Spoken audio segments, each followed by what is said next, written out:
Faut retirer ce projet, réouvrir des discussions pour trouver d'autres sources de financement, on en a déjà proposé plein. Voilà, il y a une crise démocratique qui est en train de s'installer, un divorce qui est en train de s'installer entre l'exécutif et le pays. Quand vous avez, avec une telle constance, 7 Français sur 10, 9 actifs sur 10, un mouvement aussi puissant qui conteste un projet, il est raisonnable, quand on est un vrai démocrate, d'entendre et de ne pas se réfugier sur une majorité, un exécutif qui se rabougrit.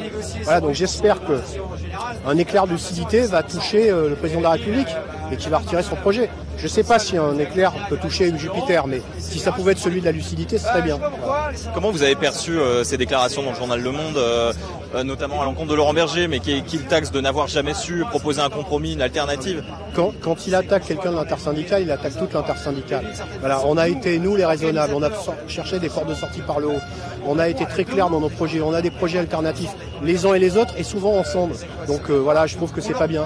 C'est pas bien de chercher à fracturer l'intersyndicale, de chercher à l'attaquer, même quand on en attaque un, parce qu'on pense que c'est celui qui mérite son coup. Mais voilà, quand on est un président de la République, on est là pour rassembler, pas pour diviser ou pas pour stigmatiser. C'est la deadline du mouvement pour vous, est-ce que c'est le 14 avril, c'est la décision du Conseil constitutionnel, ou ça pourrait même aller encore plus loin?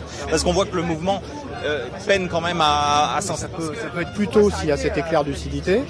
Ça peut être le jour du 14 si le Conseil constitutionnel censure sur le droit ou en opportunité ce projet. Ça peut être le 14 s'il y a une autre forme de mobilisation grâce à une consultation citoyenne. Mais ça peut être aussi après, nous on continuera à contester ce recul. On verra comment en intersyndical, et on verra comment chacun d'entre nous.